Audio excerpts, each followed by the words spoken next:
안녕하세요. 김원준입니다. 김동연 발언의 비트코인 올드로 최저 수준. 어제자 조선일보 기사 제목입니다. 김동연 경제부총리가 거래소 폐쇄도 살아있는 옵션이라고 해서 가상화폐 가격이 폭락했다는 내용입니다. 호시절 끝났다. 암호화폐 대폭락. 역시 어제 저녁 포털 메인에 걸렸던 우리 정부 대책이 전 세계 암호화폐 시장에 부정적 신호를 줘서 대폭락했다는 업계 주장을 전하는 기사 제목입니다. 김 부총리 발언이 전 세계 가상화폐 폭락의 원인이란 근거가 뭐죠? 기사에는 근거 제시가 없습니다. 100번 양보해서 김 부총리 발언이 영향을 줬다 합시다. 정부 한마디에 전 세계 가격이 몇 시간 만에 20%가 흔들리면 그 자체가 이미 비정상 아닙니까? 그러니까 이게 대폭락이라고 할 게 아니라 거품이 빠진다고 해야 하는 거 아닌가요?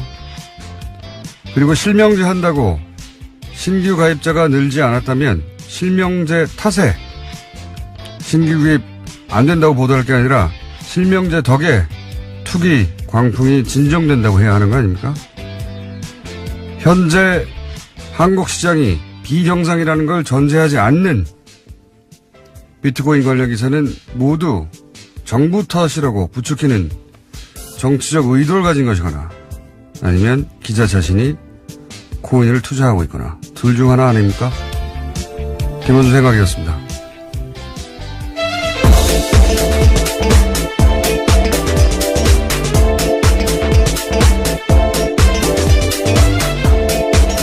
시사인의 김은지입니다. 비트코인 기사는 두 종류가 있어요. 하나는 모든 게 잘못이다. 정부 잘못이다. 몰아가는 기사가 있고, 또 하나는 이 장이 현재 정상은 아니다. 이걸 전제하는 기사가 있어요. 2013년 말인가요? 그때, 두 달 만에 전 세계 코인 가격이 2배가 아니라 6배가 폭등한 적이 있어요. 그러니까 백 몇십 달러에서 1000달러 이상으로 갑자기 올라간 적이 있거든요. 근데 그 가격을 단 2달 만에 6배까지 올린 게 2개 봇이었다. 봇이요? 예, 봇이라는 건 그러니까 프로그램이죠. 그러니까 프로그램 2개로 겨우 가격을 6배까지 뛰게 만들었다고 하는 연구 결과가 있어요. 예. 이 연구진이 경고한 것이 암호화폐, 가상화폐, 뭐라고 부르든지 간에 이 시장은 엄청나게 조작이, 쉽게 될 수 있다. 그런 경고의 메시지를 낸 거거든요. 지금 현재 시장도 크게 다르지가 않아요. 자꾸 기술 얘기하는데, 기술이 주도하는 시장이 현재 아닙니다. 우리나라에서는 적어도. 예. 자기가 뭘 투자하는지도 모르고 투자하는 사람들이 많아요. 그러니까 현재 시장이 비정상이다. 이걸 전제하지 않고 얘기하는 건 아주 나쁜 정치적 의도를 가지고 있거나 아니면 기자 본인이 하고 있거나 아니면 뭘 모르고 하거나, 예. 이게 그냥 하는 말이 아닌 게, 과거에 이제 노년층 상대로 카톡이 돈다 이런 얘기 많았잖아요. 예. 보수적인 노년층을 상대로 해서 가짜뉴스 카톡이 돈다 이런 얘기 많았었는데. 지금도 돌고 있다는 말들이 예. 많습니다. 근데 최근에 이런 게 20, 30대를 상대로 해서 대량으로 돌고 있는 게 있어요. 뭐냐면, 이렇게 시작합니다, 대부분. 나는 원래 문재인 지지했는데, 이렇게 시작해요. 그런데 정부가 코인러, 이제 코인을 하는 사람들 코인러라고 부르는 거죠. 코인러를 협박하기 때문에 우리 20, 30대가 문재인 정부의 등을 돌려야 된다. 실제 그런 내용이에요. 그러면서 지방선거 전에 심판을 해야 한다. 그리고 청와대 국민청원도 신기록을 세우자. 재산권을 지켜내자. 이런 매우 정치적인 공작의 냄새가 물씬 나는 카톡이 대량으로 돌고 있습니다. 그리고 조중동과 종편 잘 보면 비트코인 뉴스는 전부 정부가 잘못이라는 뉘앙스로 뉴스를 내요. 이게 경제 문제가 아니라 경제 문제이기도 하지만 경제 문제를 정치 문제로 만들어서 현재 정부에 타격을 주겠다는 의도가 명백한 그런 댓글 알바도 굉장히 적극적으로 움직이고 있고요. 제가 관찰한 이래로 가장 적정입니다. 보수 매체도 아주 혈안이 돼 있다. 20, 30대 지지율을 떨어뜨릴 절호의 찬스로 보는 거죠. 그런 정치적인 의도도 여기 비트코인에 섞여 들어가가지고, 예, 경제 뉴스가 아주 아수라장이 되어 있습니다. 자, 이건 앞으로도 계속 다루겠습니다. 첫 번째 뉴스는요? 네, 김백준 전 청와대 총무기획관과 김진모 전 청와대 민정이 비서관이 구속됐습니다. 두 사람은 잠깐만요. 모두, 예, 내용을 전하기 전에 예. 저희 제작진이 준비한 음악이 있습니다. 구속과 관련된 소식인가요? 예.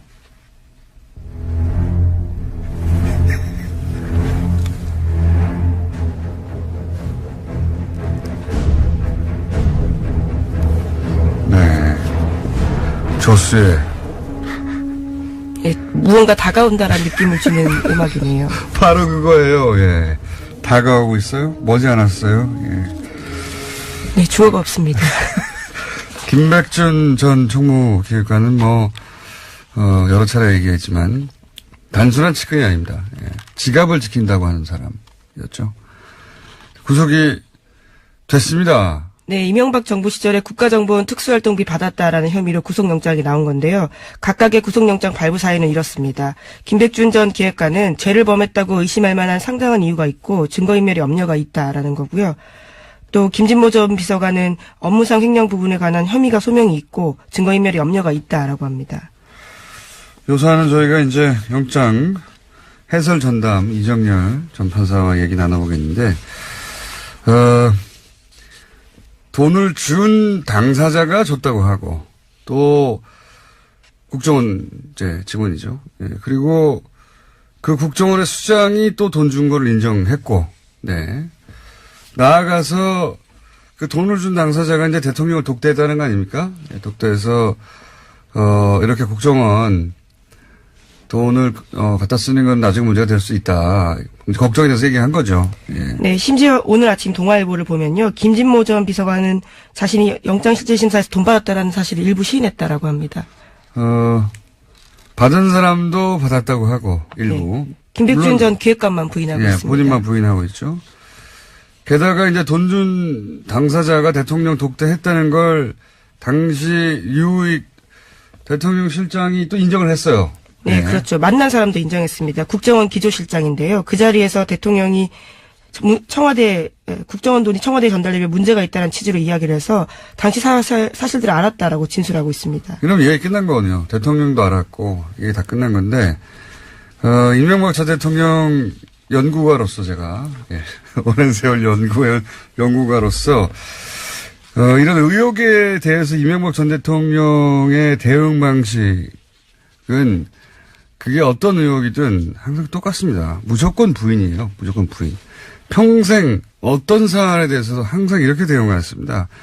근데 이제, 어젠가요? 이명박 전 대통령 한 20여 명의 참모진이 모여서 이제 대응회의를 했다. 그리고 나서 그런 얘기가 나왔죠. 이명박 전 대통령과 이 돈을 준 당사자가 만나가지고 독대를 해서 얘기했다는 건 말도 안 된다라고 했더니 바로 그날 오후에, 어제 오후에 유익 전 비서실장이 독대했어요 하는 보도가 나오면서 뒤집어졌잖아요. 네, 검찰 조사에서 그렇게 시인했다라고 합니다. 그렇죠. 이게 이제 이 20여 명이 모였지만, 네, 참모들도 불안하겠죠. 혹시 자기들까지 올까봐. 모였긴 모였는데, 저는 그 참모진들이 생각하는 만큼 효과적으로 싸우기 힘들 것이다 라고 보는 것이, 이명박 전 대통령 일단 무조건 부인하고요. 모든 사안에 대해서. 그리고 참모들에게도 거짓말을 합니다. 대응을 하려면 참모들은 사실관계를 정확하게 알고 있어야 되잖아요. 물어볼 거 아니에요. 독대했냐고. 이명박 전 대통령 아니라고 할 거예요. 했을 거예요. 그러니까 이렇게 대응했죠. 근데 유익 전 실장이 독대했다고 말해버렸잖아요. 이런 식의 대응했는데 그 다음날 뒤집어지거나 바로 부인되는 상황이 앞으로도 계속 반복될 것이다. 네, 그거 네. 이명박 전 대통령의 말만 듣고 대응 전략을 잡아야 소용이 없다. 네. 네, 어제 공식 보도자료 냈습니다. 그래서 있지도 않고 있을 수도 없는 일이라면서 전면 부인했는데요. 허무맹랑한 내용을 검찰이 언론에 흘리고 있다라고 주장하고 있습니다. 검찰이 흘린 게 아니라 유 실장이 이렇게 말했잖아요. 어떻게 해요, 이거. 이명박 전 대통령한테 독대했습니까? 안 했어! 라고 했겠죠, 바로. 예. 그래서 이런 거 냈는데 바로 뒤집어지는 거죠. 이렇게 앞으로 이런 거 반복될 겁니다. 김관진, 임관빈 석방 때처럼 시스템상에서 막는 방식으로 막을 수 있는 건 이제 한계에 다다랐다. 저는 그렇게 보는 것이, 막아야 할 게 너무 많아요, 이제. 동시다발로. 게다가 가장 기본적인 다스 같은 경우에는, 민간인 직원들을 막을 방법이 없습니다. 네. 네, 어제도 전해드렸지만 김성우 전 사장이 이제 진실을 말하겠다면서 자수서까지 낸 상황입니다. 그러니까요. 네. 조스 음악을 저희가 튼 이유이기도 합니다. 가까이 다가가고 있다 매우. 자, 특활비가 한동안 이제 뉴스가 될 것 같아요. 네, 구체적인 내용들이 계속해서 나오고 있는데요. 김백준 전 기획관은 국정원이 돈을 요구하면서 시계나 식기 등 청와대 기념품 제작에 필요하다면서 이유를 댔다라고 합니다. 그래서 국정원 전 예산관 2명과도 대질신문을 했다고 하는데요. 하지만 여전히 김 전 기획관은 부인하고 있습니다. 기념품 제작하는데 왜 공작비를 갖다 씁니까? 말도 안 되는 웃기는 짬뽕입니다. 이건 말도 안 되는 소리고. 국정원도 실제 청와대 기념품 제작한다고 돈을 달라고 생각하지 않았을 것이고, 예. 당연히 청와대도 핑계죠. 무슨 기념품 제작이, 기념품 제작이 필요해. 공작비 가져와. 이게 말이 됩니까? 웃긴 소리죠, 이게. 특활비 관련한 뉴스가 앞으로 한동안 계속 나올 것 같습니다. 제가 보기에는. 지금 뭐 쏟아지고 있긴 한데, 그죠? 예, 또 있습니다. 국정원 특수활동비 일부가 달러로 환전이 돼서요. 이명박 전 대통령의 미국 순방 직전에 청와대 쪽에 전달된 정황이 확인됐다고 중앙일보가 보도했습니다. 저는 이 특활비 관련해서는 이게 가장 치명적인 보도의 시작이라고 봅니다. 왜냐하면 생각해 보세요. 미국 순방을 왔어요. 대통령이. 자기 돈으로 밥 먹을 리 있습니까? 그렇죠? 모든 게 공식 행사예요. 백악관에서 밥 주고 돈 달라고 할까요? 아니란 말이죠. 아닌데 왜 굳이 특활비, 국정원 특활비라고 하는 가장 은밀한, 이 돈은 딱지가 붙지 않은 돈이어서 절대 들킬 리가 없다고 생각한 이 돈을 갖다 썼겠어요. 그리고 이 중앙일보 보도에 의미심장한 부분이 있습니다. 이명박 대통령이라고 하지 않고 이명박 전 대통령 부부가라고 표현을 했어요. 기사가. 네, 검찰이 현재 그렇게 의심을 하고 있다는 겁니다. 부부가 당시 순방 일정 중에 어떻게 돈을 썼는지 등을 조사한다는 거죠. 여기서 부부가라고 썼지만 이명박 전 대통령은 모든 일정이 공식이고, 그죠? 당연히 이명박 전 대통령 지갑에서 돈이 나갈 일이 없어요, 일이.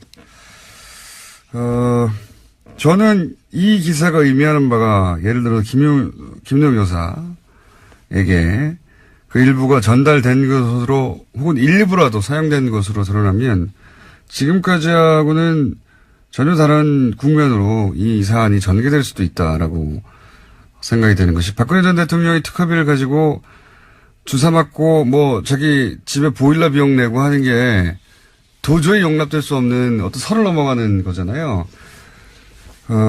만약에 이게 부부 쪽으로 특활비가 흘러갔다는 게 나온다면, 국면이 달라질 겁니다. 굉장히. 근데 이 의미 있는 기사라고 봅니다. 방민을 앞두고 특활비 일부가, 음악도 나오나요? 특활비 일부가 달러로 환전돼서 건네졌다. 굉장히 이상한 겁니다. 굉장히. 네, 이 기사에 따르면 대통령의 해외 순방 비용은 정식 예산 외에는 보통 청와대 자체 특수활동비로 충당한다고 합니다. 너무 당연한 거 아닙니까? 예, 그런데 국정원 특수활동비가 쓰였다라는 점에서요. 공식 순방을 했는데 왜 영수증 없어도 되는 돈을 갖다가 일부러 갖다가 달러로 환전합니다. 그리고 이게 추정이 아니라 정확히 확인됐다는 보도잖아요. 게다가 여기에 부부가 등장했잖아요. 예. 네, 왜냐하면 김희중 전 대통령실 제1부속실장이 이와 같은 진술을 했다라고 합니다. 이거 아주 의미 있는 기사라고 봅니다. 이거 관련해서 후속 보도가 나올 수도 있을 텐데 나온다면 파장이 지금까지와는 달라질 수 있다. 네. 이정열 전 판사님이 대기 중이기 때문에 하나 정도 더 하고 끝낼까요? 예. 네, 이명박 전 대통령의 처남 고 김대정 씨 관련된 이야기는 여러 차례 말씀드렸는데요. 김대정 씨의 부인이 최대 주주인 다스의 납품업체가 있습니다. 금강이라는 회사인데 이 회사를 지난 11일에 검찰이 압수수색했다라고 합니다. 그러면서 회계장부는 물론이고요. 대표이사의 휴대전화를 확보했다고 하는데 이 대표이사는 이명박 전 대통령의 오랜 자금관리인으로 알려졌습니다. 이건 저희가 며칠 전에 얘기했었죠. 예. 위장 계열사 얘기하면서 거론을 했던 그 위장 계열사라고 표현했던 회사가 바로 이 회사를 의미하는 거였어요. 당시까지는 보도가 안 났기 때문에 제가 금광이라고 특정하지 않았는데, 이전에 세광공업이라고 회사가 있었어요. 세광공업이 우리가 계속 얘기하고 있는 120억 다스 비자금 조성의 역할을 했던 회사거든요. 이 회사가 이제 특검 이후에 폐업을 합니다. 그리고 나서 그 역할을 똑같이 하는 똑같은 패턴의 회사를 하나 만든 게 금광이에요. 네, 그 이후에 그러면서 2배가량 급성장했다라고 합니다. 그리고 여기에 일감을 몰아주죠. 일감을 몰아주고, 세광공업이 그랬듯이 이 금광이 비자금을 만들어내고 세탁하는데, 역할을 한 게 아니겠는가 하는 의심이 있는 건데, 이제 지금 검찰이 압수수색을 한 거죠. 예. 여기서도 뭐가 크게 나올 수 있습니다. 자. 여기까지 하겠습니다. 시사인의 김은지였습니다. 감사합니다. 네. 바로 이어서 법무법인 동안 이정열 전 부장판사님. 안녕하십니까? 안녕하십니까? 네. 여러 사람이 우려했었는데, 그 판사님도 우려하고, 결국은 구속이 됐습니다. 일단, 왜 구속이 됐는가 잠시 해설해 주시면요. 네. 가장 큰 거는 결국 돈 문제에 법원이 상당히 엄격하게 본다. 그러니까 종전에 문제가 됐었던, 영장 기각됐었던 부분들은 다 이제 블랙리스트나 뭐 댓글 이런 관련이었었는데, 네. 돈 문제가 걸려들게 되면은 그 부분에 대해서는 법원도 어떻게 더 이상 막아줄 수 없는 그런 상황이 아닌가 싶고요. 그리고 개인적인 말씀 먼저 드리면, 어제 제가 좀 영장 발부가 회의적이지 않나 싶은 취지로 말씀을 드렸는데, 네. 제가 이 범죄 혐의를 제대로 잘 몰라가지고, 그래서 제대로 조사를 못한 것에 깊이 사과드립니다. 판사님이 잘못하셨어요? 네. 네. 자, 두 사람이 이제, 근데 판사님 외에도 워낙 네. 그동안 이명박 전 대통령 관련된 영장들이 기각이 되거나 아니면은 뭐, 영장이 발부된 것도 나중에 석방되는 그렇죠. 케이스가 있어가지고, 네. 이번에 분명한 것 같긴 한데, 이제 법리적인 문제가 아니라 혹시 정치적인 이유로, 예. 네. 발부가 되지 않을까봐 이제 우려를 많이 했었죠. 많은 분들이. 네, 그렇죠. 예. 네. 일단 주의 깊게 봐야 될 부분은 뭐냐면요. 이 지금 김진모 전 민정위 비서관에 대해서 발부된 사유가 가장 좀 눈길이 갑니다. 뭐라고 돼 있냐면, 업무상 횡령에 관한 부분에 관해서 범죄 혐의 소명이 있고 증거인멸의 염려가 있다. 이렇게 밝혔는데요. 권순호 부장판사가. 예.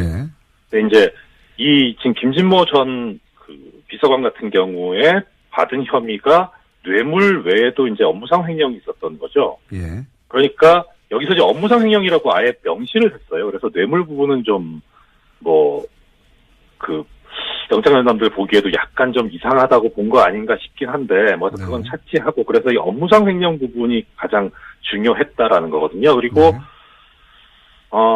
그다음 김백준 전 기획관 같은 경우에는 이제 오민석 부장판사가 쓰기를 그냥 전체적으로 범죄 혐의를 특정하지 않고 이제 그냥 단지 범죄 혐의가 소명됐다 이렇게만 했는데, 이거는 뭐 특별히 뭐 뇌물도 인정했다라는 그런 것으로 보이지는 않고, 그동안에 이 오민석 부장판사 해왔던 그 이유 쓰는 스타일을 보면은 권순호 부장판사처럼 그렇게 하나하나씩 짚지는 않고 전체적으로 했었던 걸로 보이고, 다만 기각할 때는 주된 혐의에 대해서 뭐 이런 식으로만 썼던 것 같아요. 그래서 이건 스타일의 문제지 뭐 뇌물도 인정된다 이렇게 보이는 것 같지는 않은데, 일단은 그래서 김백준 기획관 같은 경우에는 이제 국고 손실 부분이 가장 큰 문제였고, 그다음에 김진모 전 비서관 같은 경우에는 업무상 횡령이 가장 큰 문제였다. 이렇게 좀 해석이 되네요. 어떻게 해석하든 간에 어쨌든 돈을 받은 건 확실하고, 그죠? 그렇죠. 네, 그렇죠. 확실하고, 예. 그거는 뭐, 입증이 됐다고 본 거죠. 김백준 전 예. 기획관이 아무리 부인하더라도, 예. 그렇죠. 그거는 어제 뭐 말씀드렸다시피 그 돈을 줬다고 얘기하는 사람의 진술이 얼마나 합리적이고 일관성이 있고 신빙성이 있느냐의 문제이기 때문에, 뭐, 받았다고 이렇게 혐의를 받는 사람이 부인한다고 해서 될 문제는 아니었거든요. 자, 그건 여기까지 하고요. 제가 네. 연관한 김에 한 가지만 더 여쭤보겠습니다. 어제 사실 이 사법부, 그러니까 사법부에 적을 뒀던 분들이나 적을 두고 있는 분들한테는 굉장히 중요한 뉴스가 나오는데 크게 다뤄지지 않아서 한 가지만 여쭤보자면 네. 그 양승태 대법관 시절에 블랙리스트 있다고 하는 이야기는 뭐 오랫동안 나왔습니다. 작년부터. 네네. 근데 드디어 확인이 되고 있는 거죠, 지금. 확인이 되고 그렇죠. 있습니다. 그리고 또 게다가 법원 행정처의 비판적인 판사. 법원 행정처의 네. 비판적이라는 건 이제 양승태 대법원장이 비판적이라는 거죠. 그죠? 예. 그렇죠. 똑같죠. 예. 그렇게 비판적인 판사에 대해서 대응 내용을 담고 있는 문건도 또 나왔어요. 네. 그리고 뭐 선거에 개입한 그 단독 판사회 의장 선거에 의장 후보로 나온 사람들에 대한 얘기도 나오고. 그러니까 이게 네. 블랙리스트뿐만 아니라 선거 개입 이렇게 되면 이명박 박근혜 정부가 했던 것과 똑같은 일을 사법부가 했다는 게 되는 거다 말이죠. 그렇죠. 예. 제가 궁금한 건 이겁니다. 거기까지는 언론 보도로 알겠어요. 근데 네. 이렇게 되면 양승태 대법원장 혹은 이런 문서를 작성하는데 관여하거나 지시하거나 한 사람들도 사법 처리 대상이 될 수 있는 겁니까? 전 재판 당연하죠, 그거는. 네. 그렇습니까? 그건 당연한, 예. 그 대법원 판례가 일관되게 얘기하고 있는 것이, 양승태 대법원장이야 그렇다 치고, 예. 이제, 그 법원행정처에 근무했던 부역자들 같은 경우에 상관이 위법한 명령을 했다고 해서 거기에 반드시 따라야 될 의무가 있는 것은 아니다라는 게 일관적인 대법원 판례거든요. 네. 그러니까 위에서 시켰다 그래서 책임을 면할 수 있는 그런 건 아니고요. 그리고 이 그 행동이 지금 공장장님께서 말씀하셨던 그런 일련의 선거 개입이라든가 블랙리스트 작성이라든가 불이익을 준다든가 하는 것들이 형법상 직권남용죄에 해당이 될 수 있거든요. 예.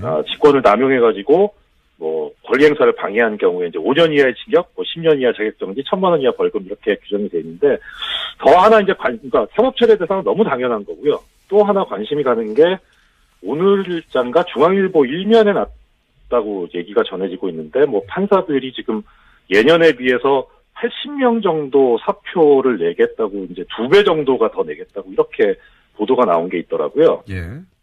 예, 근데 보면 그 지금 사표를 내겠다고 하는 사람들로 일컬어지는 그 기사에 나와 있는 명단들을 쭉 보니까 거의 하나같이 법원행정처 근무자들인 거예요.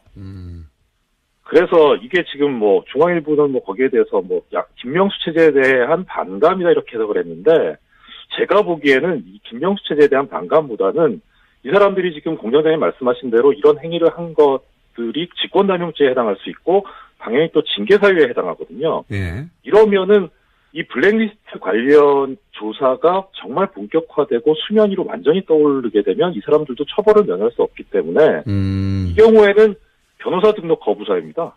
아하. 예, 그러니까 이 사람들로서 빨리 나가야죠. 이제 빨리 나와서 변호사 자격증을 득해야 되는 상황인 겁니까? 말하자면? 그렇죠. 그거라도 시켜야죠. 이제 이 사람. 아. 마지막으로 짧게 하나만 여쭤보자면 그러면 양승태 전 대법원장도 사법처리 대상이 되어 포토라인에 쓸 가능성도 없는 게 아니다 이런 말씀이신 거죠? 수괴인데요. 당연히 써야죠. 수괴까지. 우리 여기까지 하겠습니다. 예. 지금까지 법무법인 동안의 이정열 사무장이었습니다. 내부자 둘. 네. 더불어민주당 안민석 의원 안녕하십니까? 네, 기분 째지는 아침입니다. MB 아바타 김백준이가 구속되었습니다. 수도권 내리사선 안민석 의원입니다. 자유한국당의 원내대표 김성태 대표님 나오셨습니다. 안녕하십니까? 예, 안녕하세요. 네. 뉴스공장 애청자 여러분들 새해 복 많이 받으십시오. 아니 최순실에 관한 그 최순실 재산 몰수 특별법은 저는 괜찮은 법이에요. 다만 그게 정치적 의도를 가져버리면은 그 법에 그러니까 특별법 이 범위가 모호해지는 거죠. 그래서 이제 그 범위 설정만 전에부터 안민석 의원이 명확하게 해서 이거는 하자 이제 된 건데 제가 원내대표가 된 마당이니까 민주당 의원들만 특히 율사들 잘 설득하시면은 저는 이 방송 끝나면은 제가 엎어드릴게요. 최순실 재산에 대해서 대한민국 국민이 그걸 개인 사적인 특히 국가 권력을 이용해 가지고 편치를 했다 그러면 그거는 바로 잡아. 야, 오늘 김성태 대표님 눈빛이 1년 전에 최순실 국정농단 청문회 위원장 할 때 그 정의로운 눈빛이 번뜩이고요. 지지난주에 또 혼수 성태라고 이렇게 다시 돌아오신 것 같아요. 근데 제가 왜 기분 째지냐고 그러면요. 그 김백준이란 분이 오늘 구속됐잖아요. 이분은 MB 지난 40년 동안의 MB의 그 분신이에요. 그야말로 안철수 자기가 MB 아바타인 것처럼 이것처럼 오해가 됐는데 그게 아니라 진짜 MB 아니라고 했죠, 아바타는 본인은. 김백준이고요. 그런데 이분의 나이가 80이 다 되셨어요. 근데 만약에 동갑입니다. 이명박 전 대통령과. 국정원 뇌물이 이제 받아서 지금 구속됐는데요. 이분은 이제 형을 살게 되면은 그 특정 범죄 가중처벌이라는 것 때문에 뇌물죄에다가 국고 손실시키지 않습니까? 평생 이제 뭐 죽을 때까지 감옥에 살아야 되기 때문에 과연 이 죄를 다 뒤집을 것인가. MB가 시키는 대로 했다고 이제 자백을 하게 되면은 이제 구정 전에는 MB는 포트라인에 서고 구정전이요? 될 수밖에 없을 거라고 봅니다. 구정전에 포토라인 쓴다는데 어떻게 그러니까 보십니까? 사실 까놓고 말해서 문재인 정권에 까놓고 말해서는 방송 용어 아니니까 예, 다시 깨놓고 말해서 깨놓고 문재인 정권의 궁극적인 타겟이 이명박 전 대통령이라는 것은 대한민국 삼척 동자도 다 아는 이제 사실 아닙니까? 그럼 민주당이 집권한 이후에 최고위원회의, 원내대책회의 이런 공개 석상은 거의 이명박 성토장을 방불케 했어요. 이걸 뭐 우리 당에서 이렇게 파악을 해보니까 민주당 지도부가 공개 비판한 횟수마도 이 100차례가 넘어요. 그만큼 노 전 대통령이 당했던 것처럼 MB도 검찰 포토라인에 세우고 말겠다는 그런 심정으로 아예 표적을 삼고 정치보복한다는 거죠. 기획 지금. 수사를 하고 예, 있다는 자유한국당의 주장을 항상 이거는 합니다. 사실상 정치 보복의 성격이 아주 짙습니다. 그러니까 국정은 댓글 가지고 MB까지 올라갈 수 있는지 확실치 않으니까 또 다스도 틀고 또 다스로도 명확치 않으니까 다스 명확한데요. 국정은 특수활동비로까지 파고든 게 아니겠냐. 이제 김백준 조무비서관도 이제 구속이 되는 마당이니까 이제 민주당 입장에서는 아까 우리 안민석 의원은 표정을 잘 못 숨겨요. 뭐 밖에서부터 신난 사람이에요. 기분 째집니다. 아, 그런 거 이렇게 공개적인 방송에서 째진다 그러고 그러면 안 되는 거죠. 그거는 김백준 전 총무비서관의 올해 나이가 이제 80이에요. 79입니까? 80입니까? 제가 오늘 아침에 가장 품격 있는 용어를 고민하다가 택한 것이 째진다는 표현입니다. 예. 더 이상 품격 있는 용어를 택할 수가 없습니다. 근데 김성태 의원님이나 자유한국당에서 자꾸 정치보복이라는 프레임을 만들어서 스스로 덫에 걸리는데요. 과거의 죄를 단죄하는 거, 과거의 정의와 진실을 밝혀내는 이것이 정치보복이라고 하면은 대한민국의 정의와 진실은 없는 겁니다. 안민석 의원님. 그리고 팩트를 가지고 사실을 가지고 말씀을 하셔야죠. 무조건 정치보복을 우게 되면 안 되고요. 어떻게 20대 여직원이 120억 원을 횡령했습니까? 그리고 김성우 전 다스 사장이 다스는 MB가 지시해서 설립했다라고 검찰에 자술서를 제출하지 않았습니까? 빼박이 돼버린 거예요. 그리고 MB의 아들 이시영 씨, 이분이 다스에서 초고속 승진을 5년 동안 했어요. 이런 팩트를 가지고 이것은 사실이 아니다라는 반박을 하셔야지. 좋습니다. 무조건 진실이 밝혀지는 대로 그것은 정치보복이라고 해버리면은 제가 다 그런 게 한계에 아니에요. 빠지는 겁니다. 안민석 의원님. 저는 처음부터 다스 문제는 MB 개인의 문제이고 또 MB가 직접 해결해야 할 문제해야 할 사안이라고 제가 원내대표 되고 나서 공개적인 입장을 가진 사람이에요. 그렇지만 아까 말씀드린 이 특활비로 가지고 이제 또 김백준 전 청와대 총무비서관이 구속되고 이 특활비의 사용 용처가 MB 지시에 의해서 이루어졌다는 걸 그렇게 이제 맞춰가는 거 아닙니까? 이렇게 가는 부분은 이거는 저는 자, 특활비라는 부분이 특활비가 뭡니까? 이 국정원 특활비가. 제가 지난 정권 될 수 있으면 안 하려고 그러는데 DJ 노무현 정권에서는 그걸 가지고 때로는 수조원 북한의 김정일 정권에게 오늘날 핵미사일로 되돌아온 북한의 통치 자금으로까지 전달된 거예요. 또 아울러서 수조는 과장인데요. 네. 그래도 DJ와 노무현이가 국정원에서 돈을 받았습니까? 아니, 제가 하지 마시고요. DJ 최측근인 사람들이 김옥두 전 총장이라든지 이런 건노갑 이런 최측근이라는 사람들도 국정원 수표에 사용한 그런 내용들이 이미 나오고 있지 오늘 않습니까? 이 방송 끝나면 제가 욕먹게 생겼어요. 제발 저한테 김성태 의원님이 엉뚱한 말씀하시면 자꾸 사람들이 저한테 안민석 당신이 김성태 1년 반 동안 길을 잘못 들어가지고 이상해졌다라고 하면서 저한테 뭐라고 그러시는데 제가 아니, 원내대표 방송에서 반박하시면 되지 제가 않습니까? 원내대표 되셨을 때 네. 세 가지 제가 3불 원내대표로서 성공하기 위해서는 3불 이거를 명심하시라. 기억 안 나십니까? 첫 번째 적폐청산 이거 방해하지 마라 이러셨죠. 자꾸 저는 그런 식으로 물타기 하시고 그 정치보복이라 하시면은 적폐청산 방해하는 겁니다. 근데 두 번째 홍준표 사당화. 세 번째가 두 번째. 세 번째가 생각 안 나가지고 갑자기 아니, 두 메모를 번째. 뒤적뒤적. 제가 워낙 이제 충정어린 제가 말씀드리다 보니까 홍준표 사당화 여기에 휘둘리지 마라. 세 번째가 뭡니까? 네? 세 번째가 친박 그대로 두지 마라. 요 세 가지 3불. 어려운 것도 아니게 막 제가 충을 드렸지 않습니까? 요거 세 개만 3불 잘 이행하시면은 성공하는 원내대표가 되실 텐데 이걸 왜 안 하세요? 자, 지금 이제 적폐청산이라는 것은 과거에 잘못된 제도나 간행을 뿌리채 뽑아버리자는 거 아니에요.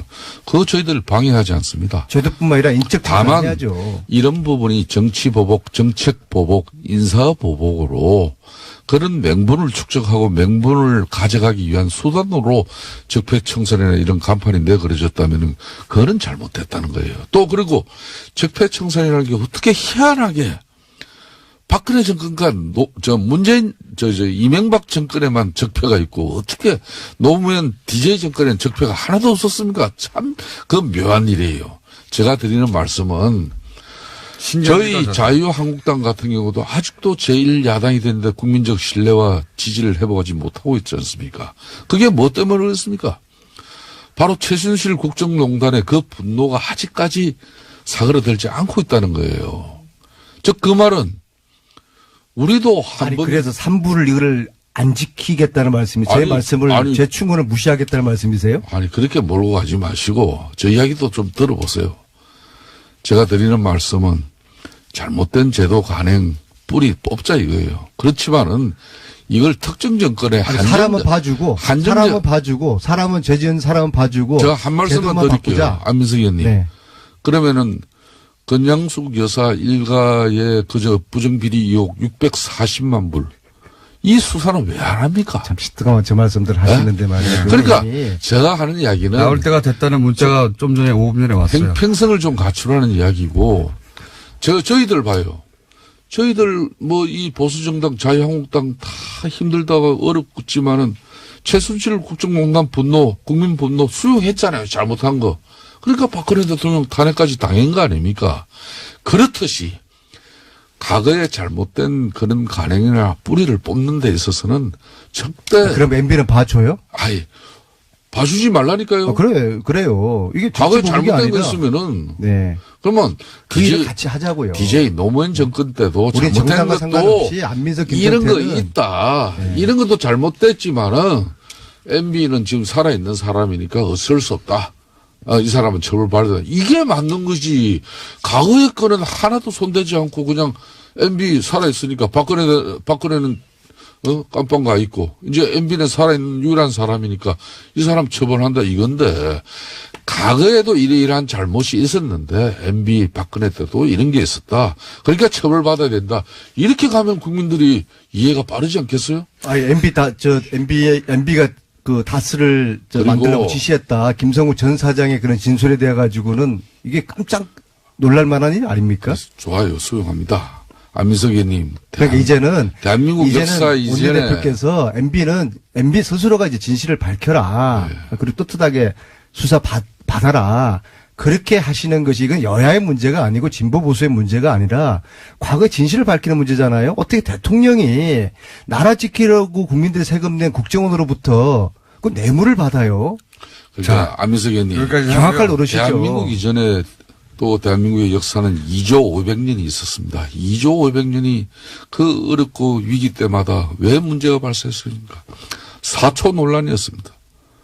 이 4초 논란을 국론이 분열되고 예? 신하들 간에 싸움이 일어나고 결국은 임진왜란 병자호란을 맞이한 거 아닙니까? 그렇듯이 지난 일을 가지고 이렇게 국민대 통합에 지난주 아니 어려운 김성태 일이 의원님이 됐습니다. 뇌물을 4억을 받았다고 보세요.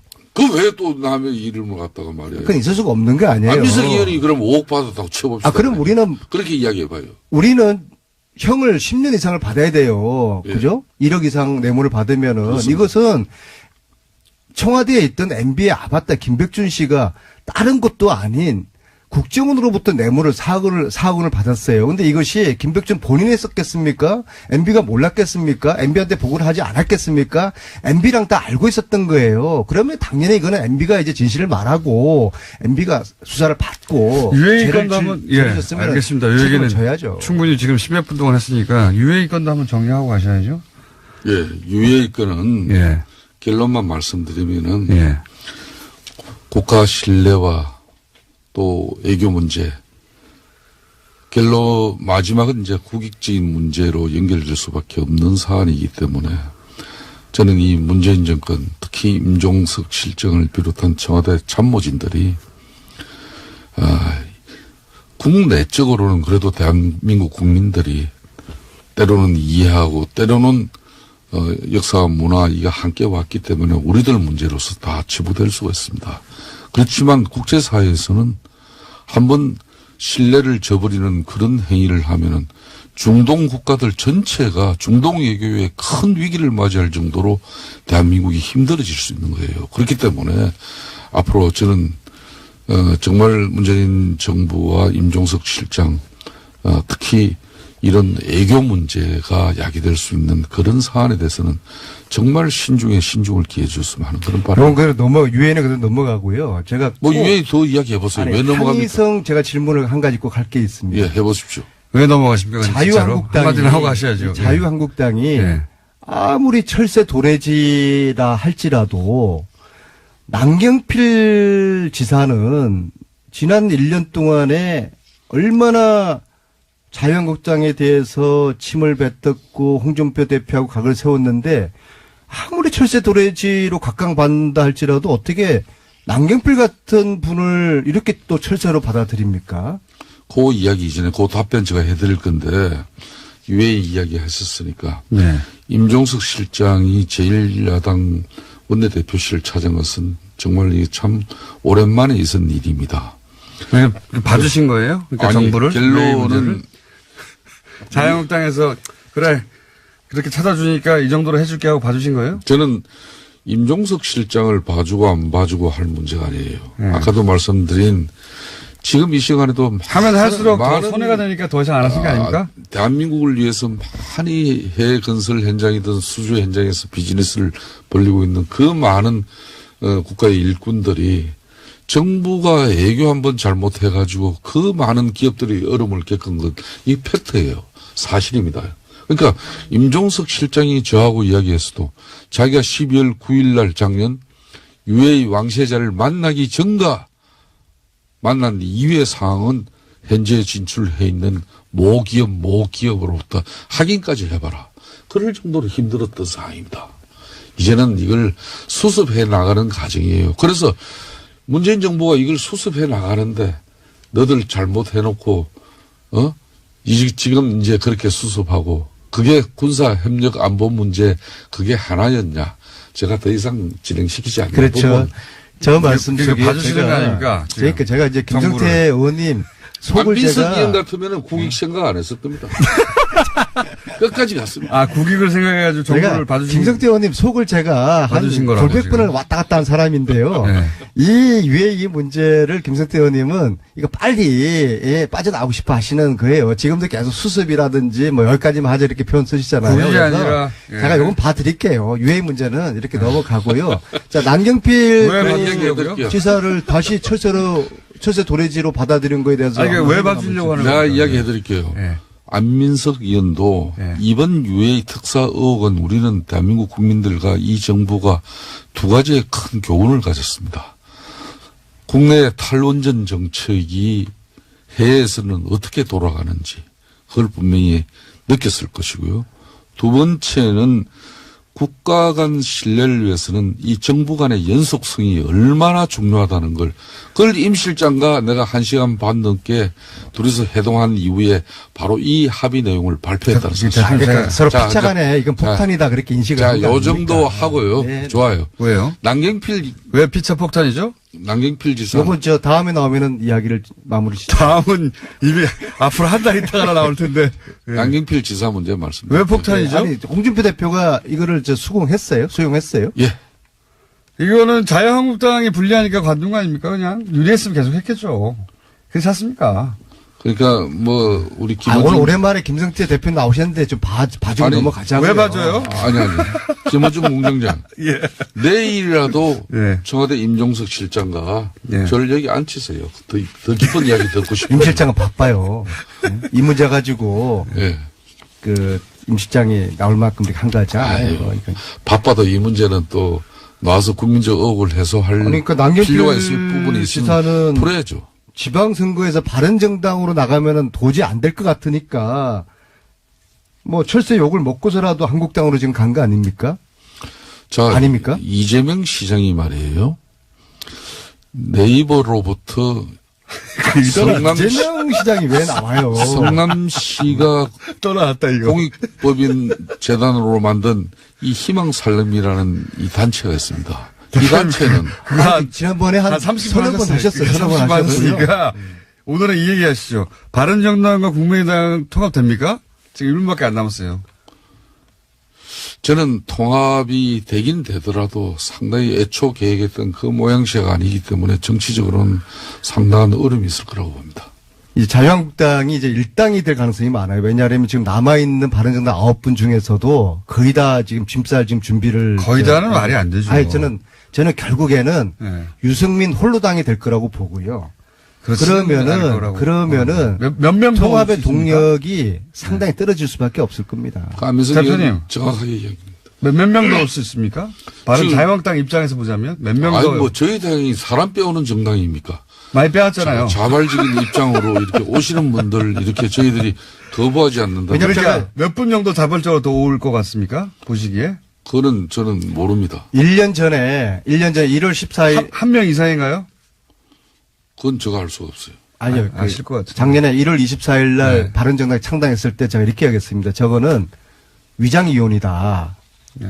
제가 그렇게 딱 맞췄잖아요. 그래서 결국에는 이 상황은 유승민 홀로당으로 끝나고 자유한국당은 과거에 새누리당하고 거의 99% 그 모습, 그 체제를 갖추게 될 겁니다. 그게 그렇게 배가 아프고 또 잘못된 일입니까? 저는 자유한국당은 몰라도 네. 김성태 원내대표님께서는 잘 됐으면 좋겠어요. 원내대표님이 요즘 잘못되면은 사람들이 왜 저한테 욕을 하는지 모르겠어요. 안민석 김성태 의원이었습니다. 절대 들킬 리가 없다고 생각한 이 돈을 갖다 썼겠어요. 그리고 이 중앙일보 보도에 의미심장한 부분이 있습니다. 이명박 대통령이라고 하지 않고 이명박 전 대통령 부부가라고 표현을 했어요. 기사가. 네, 검찰이 현재 그렇게 의심을 하고 있다는 겁니다. 부부가 당시 순방 일정 중에 어떻게 돈을 썼는지 등을 조사한다는 거죠. 여기서 부부가라고 썼지만 이명박 전 대통령은 모든 일정이 공식이고, 그죠? 당연히 이명박 전 대통령 지갑에서 돈이 나갈 일이 없어요, 일이. 저는 이 기사가 의미하는 바가 예를 들어 김용 여사에게 그 일부가 전달된 것으로 혹은 일부라도 사용된 것으로 드러나면 지금까지하고는 전혀 다른 국면으로 이 사안이 전개될 수도 있다라고 생각이 되는 것이 박근혜 전 대통령이 특허비를 가지고 주사 맞고 뭐 자기 집에 보일러 비용 내고 하는 게 도저히 용납될 수 없는 어떤 선을 넘어가는 거잖아요. 만약에 이게 부부 쪽으로 특활비가 흘러갔다는 게 나온다면 국면이 달라질 겁니다. 굉장히. 근데 이 의미 있는 기사라고 봅니다. 방민을 앞두고 특활비 일부가 음악도 나오나요? 특활비 일부가 달러로 환전돼서 건네졌다. 굉장히 이상한 겁니다. 굉장히. 네, 이 기사에 따르면 대통령의 해외 순방 비용은 정식 예산 외에는 보통 청와대 자체 특수활동비로 충당한다고 합니다. 너무 당연한 거 아닙니까? 예, 그런데 국정원 특수활동비가 쓰였다라는 점에서요. 공식 순방을 했는데 왜 영수증 없어도 되는 돈을 갖다가 일부러 갖다가 달러로 환전합니다. 그리고 이게 추정이 아니라 정확히 확인됐다는 보도잖아요. 게다가 여기에 부부가 등장했잖아요. 예. 네, 왜냐하면 김희중 전 대통령실 제1부속실장이 이와 같은 진술을 했다라고 합니다. 이거 아주 의미 있는 기사라고 봅니다. 이거 관련해서 후속 보도가 나올 수도 있을 텐데 나온다면 파장이 지금까지와는 달라질 수 있다. 네. 이정열 전 판사님이 대기 중이기 때문에 하나 정도 더 하고 끝낼까요? 예. 네, 이명박 전 대통령의 처남 고 김대정 씨 관련된 이야기는 여러 차례 말씀드렸는데요. 김대정 씨의 부인이 최대 주주인 다스의 납품업체가 있습니다. 금강이라는 회사인데 이 회사를 지난 11일에 검찰이 압수수색했다라고 합니다. 그러면서 회계장부는 물론이고요. 대표이사의 휴대전화를 확보했다고 하는데 이 대표이사는 이명박 전 대통령의 오랜 자금관리인으로 알려졌습니다. 이건 저희가 며칠 전에 얘기했었죠. 예. 위장 계열사 얘기하면서 거론했던 그 위장 계열사라고 표현했던 회사가 바로 이 회사를 의미하는 거였어요. 당시까지는 보도가 안 났기 때문에 제가 금광이라고 특정하지 않았는데, 이전에 까지가 않아요. 자꾸 기술 얘기하는데, 기술이 주도하는 시장이 현재 아닙니다. 우리나라에서는 적어도. 예. 자기가 뭘 투자하는지도 모르고 투자하는 사람들이 많아요. 그러니까 현재 시장이 비정상이다. 이걸 전제하지 않고 얘기하는 건 아주 나쁜 정치적 의도를 가지고 있거나, 아니면 기자 본인이 하고 있거나 아니면 뭘 모르고 하거나. 예. 이게 그냥 하는 말이 아닌 게 과거에 이제 노년층 상대로 카톡이 돈다 이런 얘기 많았잖아요. 예. 보수적인 노년층을 상대로 해서 가짜 뉴스 카톡이 돈다 이런 얘기 많았었는데 지금도 돌고 있다는 말들이 예. 많습니다. 근데 최근에 이런 게 20, 30대를 상대로 해서 대량으로 돌고 있는 게 있어요. 뭐냐면 이렇게 시작합니다, 대부분. 나는 원래 문재인 지지했는데, 이렇게 시작해요. 그런데 정부가 코인러, 이제 코인을 하는 사람들 코인러라고 부르는 거죠. 코인러를 협박하기 때문에 우리 20, 30대가 문재인 정부의 등을 돌려야 된다. 실제 그런 내용이에요. 그러면서 지방선거 전에 심판을 해야 한다. 그리고 청와대 국민청원도 신기록을 세우자. 재산권을 지켜내자. 이런 매우 정치적인 공작의 냄새가 물씬 나는 카톡이 대량으로 돌고 있습니다. 그리고 조중동과 종편 잘 보면 비트코인 뉴스는 전부 정부가 잘못이라는 뉘앙스로 뉴스를 내요. 이게 경제 문제가 아니라 경제 문제이기도 하지만 경제 문제를 정치 문제로 만들어서 현재 정부에 타격을 주겠다는 의도가 명백한 그런 댓글 알바도 굉장히 적극적으로 움직이고 있고요. 제가 관찰한 이래로 가장 적점입니다. 보수 매체도 아주 혈안이 돼 있다. 20, 30대 지지율을 떨어뜨릴 저로의 찬스로 보는 거죠. 그런 정치적인 의도도 여기 비트코인에 섞여 들어가가지고, 경제 뉴스가 아주 아수라장이 되어 있습니다. 자, 이건 앞으로도 계속 다루겠습니다. 첫 번째 뉴스는요? 네, 김백준 전 청와대 총무기획관과 김진모 전 청와대 민정이 비서관이 구속됐습니다. 두 사람은 잠깐만요. 모두, 예. 내용을 전하기 전에 예. 저희 제작진이 준비한 음악이 있습니다. 구속과 관련된 소식인가요? 예. 예.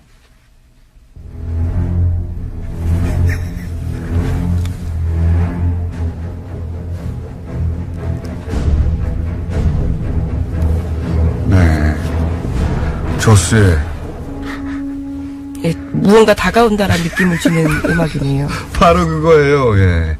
다가오고 있어요? 머지 않았어요? 예. 네, 주어가 없습니다.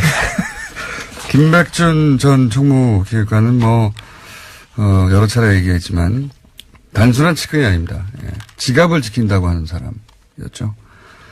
구속이 됐습니다. 네, 이명박 정부 시절에 국가정보원 특수활동비 받았다라는 혐의로 구속영장이 나온 것. 대응했죠. 근데 유익 전 실장이 독대했다고 말해버렸잖아요. 이런 식의 대응했는데 그 다음날 뒤집어지거나 바로 부인되는 상황이 앞으로도 계속 반복될 것이다. 네. 그거 이명박 전 대통령의 말만 듣고 대응 전략을 잡아야 소용이 없다. 네. 네, 어제 공식 보도자료 냈습니다. 그래서 있지도 않고 있을 수도 없는 일이라면서 전면 부인했는데요. 허무맹랑한 내용을 검찰이 언론에 흘리고 있다라고 주장하고 있습니다. 검찰이 흘린 게 아니라 유 실장이 이렇게 말했잖아요. 어떻게 해요, 이거. 이명박 전 대통령한테 독대했습니까? 안 했어! 라고 했겠죠, 바로. 예. 그래서 이런 거 냈는데 바로 뒤집어지는 거죠. 이렇게 앞으로 이런 거 반복될 겁니다. 김관진, 임관빈 석방 때처럼 시스템상에서 막는 방식으로 막을 수 있는 건 이제 한계에 다다랐다. 저는 그렇게 보는 것이, 막아야 할 게 너무 많아요, 이제. 동시다발로. 게다가 가장 기본적인 다스 같은 경우에는, 민간인 직원들을 막을 방법이 없습니다. 네. 네, 어제도 전해드렸지만 김성우 전 사장이 이제 진실을 말하겠다면서 자수서까지 낸 상황입니다. 그러니까요. 네. 조스 음악을 저희가 튼 이유이기도 합니다. 가까이 다가가고 있다며요.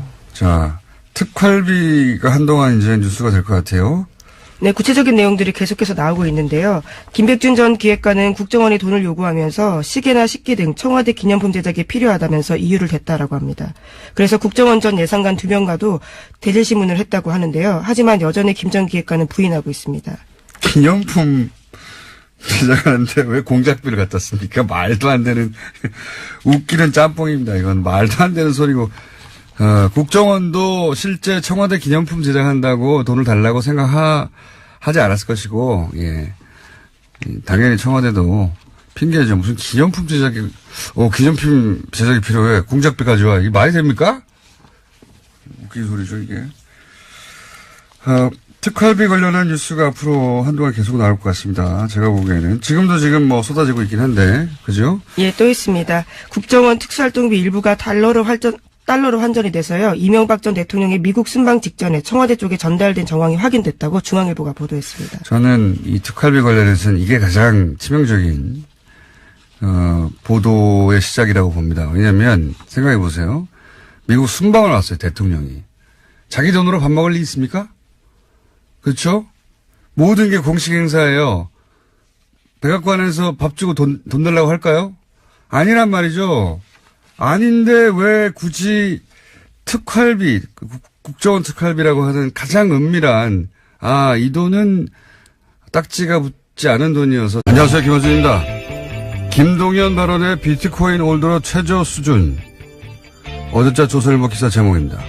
김동연 경제부총리가 거래소 폐쇄도 살아있는 옵션이라고 해서 가상화폐 가격이 폭락했다는 내용입니다. 호시절 끝났다. 암호화폐 대폭락. 역시 어제 저녁 포털 메인에 걸렸던 우리 정부 대책이 전 세계 암호화폐 시장에 부정적 신호를 줘서 대폭락했다는 업계 주장을 전하는 기사 제목입니다. 김 부총리 발언이 전 세계 가상화폐 폭락의 원인이란 근거가 뭐죠? 기사에는 근거 제시가 없습니다. 100번 양보해서 김 부총리 발언이 영향을 줬다 합시다. 정부 한마디에 전 세계 가격이 몇 시간 만에 20%가 흔들리면 그 자체가 이미 비정상 아닙니까? 그러니까 이게 대폭락이라고 할 게 아니라 거품이 빠진다고 해야 하는 거 아닌가요? 그리고 실명제 한다고 신규 가입자가 늘지 않았다면 실명제 탓에 신규 구입 안 된다고 보도할 게 아니라 실명제 덕에 투기 광풍이 진정된다고 해야 하는 거 아닙니까? 현재 한국 시장이 비정상이라는 걸 전제하지 않는 비트코인 관련 기사는 모두 정부 탓이라고 부추기는 정치적 의도를 가진 것이거나 아니면 기자 자신이 코인을 투자하고 있거나 둘 중 하나 아닙니까? 김원준 생각이었습니다.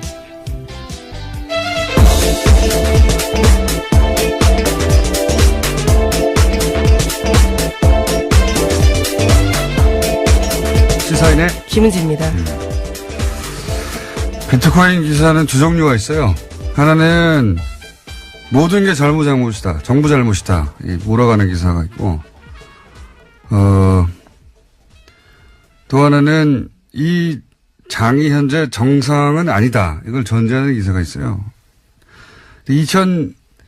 13년 말인가요? 그때, 2달 만에 전 세계 코인 가격이 2배가 아니라 6배가 폭등한 적이 있어요. 그러니까, 백 몇십 달러에서 1000달러 이상으로 갑자기 올라간 적이 있거든요. 근데, 그 가격을 단 2달 만에 6배까지 올린 게 2개 봇이었다.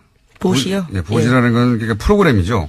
그러니까 프로그램 2개로 겨우 가격을 6배까지 뛰게 만들었다고 하는 연구 결과가 있어요. 예. 이 연구진이 경고한 것이 이 암호화폐, 가상화폐 뭐라고 부르든지 간에 이 시장은 엄청나게 조작이 쉽게 될 수 있다. 그런 경고의 메시지를 낸 거거든요. 지금 현재 시장도 크게 인데요. 각각의 구속영장 발부 사유는 이렇습니다. 김백준 전 기획관은 죄를 범했다고 의심할 만한 상당한 이유가 있고 증거인멸의 염려가 있다라는 거고요. 또 김진모 전 비서관은 업무상 횡령 부분에 관한 혐의가 소명이 있고 증거인멸의 염려가 있다라고 합니다. 요사는 저희가 이제 영장 해설 전담 이정열 전 판사와 얘기 나눠보겠는데, 돈을 준 당사자가 줬다고 하고, 또, 국정원, 직원이죠. 예, 그리고 그 국정원의 수장이 또 돈 준 거를 인정했고, 네. 나아가서 그 돈을 준 당사자가 이제 대통령을 독대했다는 거 아닙니까? 예, 독대해서, 이렇게 국정원 돈을, 갖다 쓰는 건 나중에 문제가 될 수 있다. 걱정이 돼서 얘기한 거죠. 예. 네, 심지어 오늘 아침 동아일보를 보면요. 김진모 전 비서관은 자신이 영장실질심사에서 돈 받았다라는 사실을 일부 시인했다라고 합니다. 받은 사람도 받았다고 하고, 일부. 네. 김백준 물론, 전 기획관만 부인하고 예, 있습니다. 본인만 부인하고 있죠. 게다가 이제 돈 준 당사자가 대통령 독대했다는 걸 당시 유익 대통령 실장이 또 인정을 했어요. 네, 그렇죠. 만난 사람도 인정했습니다. 국정원 기조실장인데요. 그 자리에서 대통령이 국정원 돈이 청와대에 전달되면 문제가 있다는 취지로 이야기를 해서 당시 사실들을 알았다라고 진술하고 있습니다. 그럼 얘기 끝난 거거든요. 대통령도 알았고 이게 다 끝난 건데, 이명박 전 대통령 연구가로서 제가, 예, 오랜 세월 연구가로서, 이런 의혹에 대해서 이명박 전 대통령의 대응 방식은 그게 어떤 의혹이든 항상 똑같습니다. 무조건 부인이에요. 무조건 부인. 평생 어떤 사안에 대해서도 항상 이렇게 대응했습니다. 근데 이제, 어젠가요? 이명박 전 대통령 한 20여 명의 참모진이 모여서 이제 대응회의를 했다. 그리고 나서 그런 얘기가 나왔죠. 이명박 전 대통령과 이 돈을 준 당사자가 만나가지고 독대를 해서 얘기했다는 건 말도 안 된다라고 했더니 바로 그날 오후에, 어제 오후에 유익 전 비서실장이 독대했어요 하는 보도가 나오면서 뒤집어졌잖아요. 네, 검찰 조사에서 그렇게 시인했다라고 합니다. 그렇죠. 이게 이제 이 20여 명이 모였지만, 네, 참모들도 불안하겠죠. 혹시 자기들까지 올까봐. 그래서 모였긴 모였는데, 저는 그 참모진들이 생각하는 만큼 효과적으로 싸우기 힘들 것이다 라고 보는 것이, 이명박 전 대통령 일단 무조건 부인하고요. 모든 사안에 대해서. 그리고 참모들에게도 거짓말을 합니다.